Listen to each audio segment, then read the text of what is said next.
إن الحمد لله نحمده ونصلي على رسوله الكريم أما بعد أعوذ بالله السميع العليم من الشيطان الرجيم من همزه ونفخه ونفسه بسم الله الرحمن الرحيم وكذلك أخذ ربك إذا أخذ القرى وهي ظالمة إن أخذه أليم شديد۔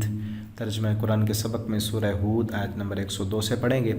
اور جیسا کہ آپ جانتے ہیں پیچھے ساری قوموں کے واقعات بیان ہوئے، کافی قوم نوح کو، عاد، ثمود، قوم شعیب، موسیٰ علیہ السلام کا واقعہ فرعون کی طرف آئے، وہ ساری واقعات بیان کرنے کے بعد اللہ فرماتے ہیں وَكَذَلِكَ أَخْذُ رَبِّكَ، اسی طرح ہوتی ہے آپ کے رب کی پکڑ۔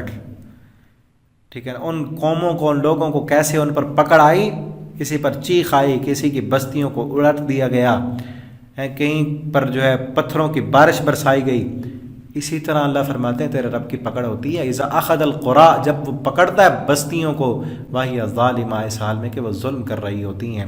ان اخذہ علیم شدید، بے شک اس کی پکڑ بڑی دردناک ہے اور بہت سخت ہے۔ اس کی جب پکڑ آتی ہے کوئی بچ نہیں سکتا، کوئی چھٹکارا نہیں ملتا۔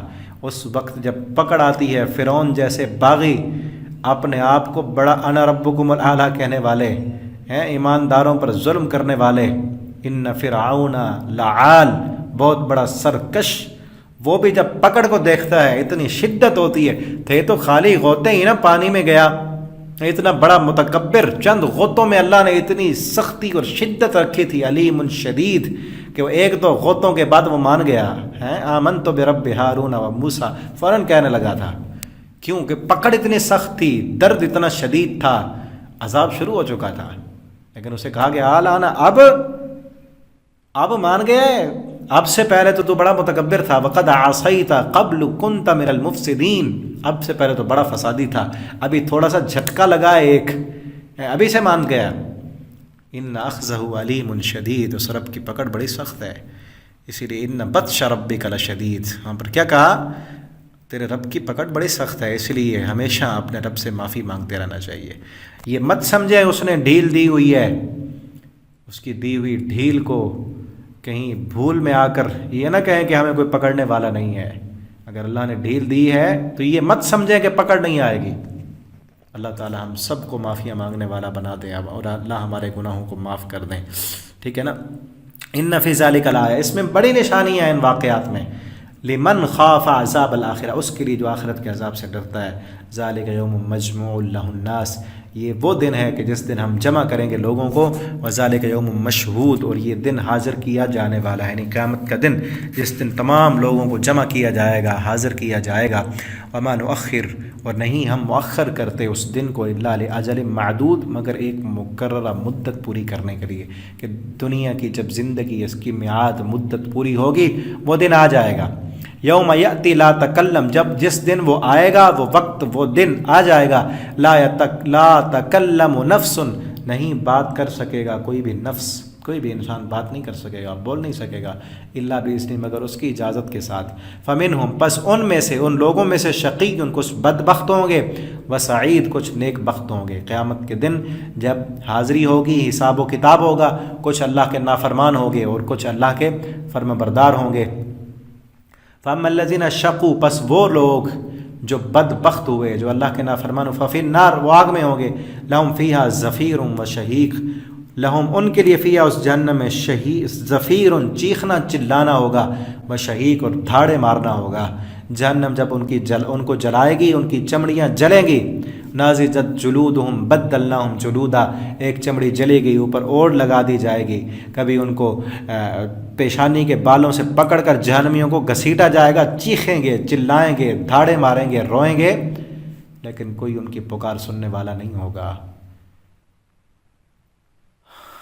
خالدین فیہا، ہمیشہ رہیں گے وہاں پر، ما دامت السماوات والارض، جب تک زمین و آسمان باقی ہے۔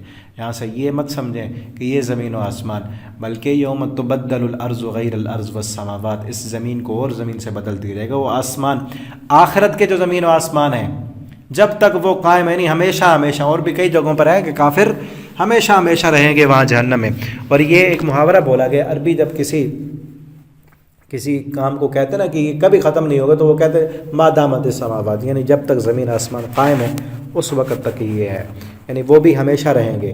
الا ما شاء ربک، مگر جو تیرا رب چاہے، یعنی اللہ تعالیٰ جن کو نکالنا چاہے، وہ لوگ جو عقیدہ توحید والے ہوں گے، ان کی غلطیاں اور گناہ ہوں گے تو ان کو جہنم میں ان کے گناہوں کی سزا ملنے کے بعد ان کو نکال لیا جائے گا۔ ان ربک، بے شک آپ کا رب، فعال، وہ کر گزرتا ہے جو وہ چاہتا ہے۔ وَأَمَّا الَّذِينَ سُعِدُوا، اور رہے وہ لوگ جو نیک بخت ہیں، فَفِي الْجَنَّةِ، وہ جنت میں ہوں گے، خالدین فیہا، وہ بھی جنت میں ہمیشہ رہیں گے جب تک زمین و آسمان قائم ہے۔ الا ما شاء ربک، مگر جو تیرا رب چاہے، عطاء غیر مجزوز، یہ ایسی عطا ہے جو نہ ختم ہونے والی ہے۔ یہ جنت کی نعمت ہے۔ جنت کی سب سے بڑی خوبی یہ ہے کہ وہ ختم نہیں ہوگی۔ دنیا میں جتنا عیش و آرام کر لیں، بڑے سے بڑا بنگلہ، کوٹھی جو ہے، سارا عیش و آرام، بینک بیلنس، سب کچھ اکٹھا کر لیں، لیکن آخر کیا ہوتا ہے کہ کہیں ختم نہ ہو جائے۔ خطرہ لگا رہتا ہے نا، کہیں یہ نعمتیں ختم نہ ہو جائیں، یہ ملازمت سے چھٹی نہ ہو جائے، فیکٹری کو آگ نہ لگ جائے، پیسہ ختم نہ ہو جائے، اور کچھ بھی نہ ہو تو موت تو آنی ہے نا۔ ساری محنتیں کر کر کے دنیا کا عیش و آرام اکٹھا کیا، پتہ چلا کہ اب موت آ گئی۔ اس کے لیے محنت کریں، اس گھر کے لیے جو ہمیشہ کا ہے، جو زندگی کبھی ختم ہونے کے لیے نہیں ہے، ہمیشہ ہمیشہ کی۔ اللہ ہمیں یہ نعمتیں نصیب کر دیں، اللہ ہمیں سعادت، نیک بخت بنا دیں، اور اللہ ہمیں بغیر حساب کے جنت دے دیں۔ ایسی عطا ہے جو نہ ختم ہونے والی ہے۔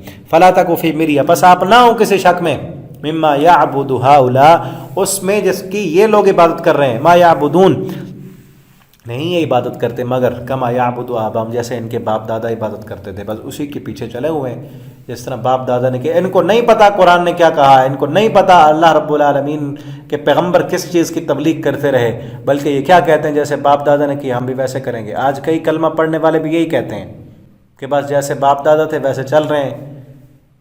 کئی، میں کہوں 99% تو اس میں کوئی وہ نہیں ہے، 99% لوگوں کو قرآن کا نہیں پتہ کہ قرآن کیا کہتا ہے، قرآن کا سادہ ترجمہ نہیں آتا ہے مسلمان۔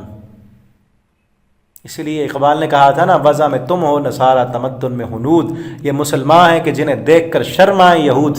آج ہماری حالت یہ ہے، اور یہ جو جہاں پر یہ اقبال نے یہ شعر کہے ہیں نا، شاید آپ میں سے کسی نے پڑھی ہو، جواب شکوہ، وہ ان کا جو شکوہ، جواب شکوہ لکھا تھا نا، اس میں پوری ایک جو ہے شکوہ میں انہوں نے سارا کر دیا کہ آج کل مسلمانوں کو جس طرح اپنے آپ کو اونچا کرنا، ایک شکوہ انسان کرتے ہیں، ہم بھی مسلمان ہیں، ہمارے باپ دادا بھی مسلمان تھے، فلاں تھا، وہ سارا انہوں نے ان کی ترجمانی کی ہے، اور پھر جواب دیا ہے امت مسلمہ کے زوال کے اسباب، وہ اس جواب شکوہ میں انہوں نے لکھے ہیں۔ یہ شعر بھی اسی کا ہے، جواب شکوہ کا ہے کہ وضع میں تم ہو نصارہ تمدن میں ہنود، یہ مسلمان جنہیں دیکھ کر شرم آئے یہود۔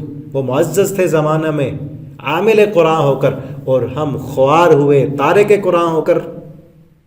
قرآن چھوڑ دیا، نہیں آتا پڑھنا، سورہ فاتحہ کا ترجمہ نہیں آتا، تو کیسے درست ہوں؟ اور کر رہے ہیں عبادتیں، ویسے لگے ہوئے ہیں بس جیسے باپ دادا تھے ویسے۔ نائی کا بیٹا نائی ہے، کسائی کا بیٹا کسائی ہے، بزنس مین کا بیٹا بزنس مین ہے، سیاستدان کا بیٹا سیاستدان ہے۔ دین کا نہیں پتہ، قرآن کا نہیں پتہ، بس جیسے جس لائن پہ باپ دادا جا رہے ہیں اسی لائن پہ پیچھے جا رہے ہیں۔ باپ پیر پرست تھا تو بیٹا بھی اسی پیر کا مرید بن گیا ہے، اور جو باپ پیر تھا جس کا بیٹا بھی پیر بنا ہوا ہے، چاہے زانی ہو، شرابی ہو، ڈکیٹ ہو، پیر ہے، لوگوں نے پیر کا بیٹا ہے نا، لوگوں نے بنا لیا ہے۔ یہ کیا ہے؟ ما یعبدو ہؤلاء ما یعبدون الا کما یعبد آباؤہم من قبل، یہ اسی طرح جس طرح باپ دادا ان کے تھے ویسے لگے ہوئے من قبل، اس سے پہلے۔ وَإِنَّا لَمُوَفُّوهُمْ، اللہ فرماتے ہیں ہم ان کو پورا دیں گے ان کے اعمال کا، ان کے کرتوتوں کا بدلہ، غیر منقوص، کچھ کمی نہیں کی جائے گی۔ اللہ تعالیٰ سے دعا، اللہ تعالیٰ ہمیں قرآن پڑھنے، سمجھنے، اس کے مطابق زندگی بسر کرنے کی توفیق عطا فرما دیں۔ والسلام علیکم ورحمۃ اللہ وبرکاتہ۔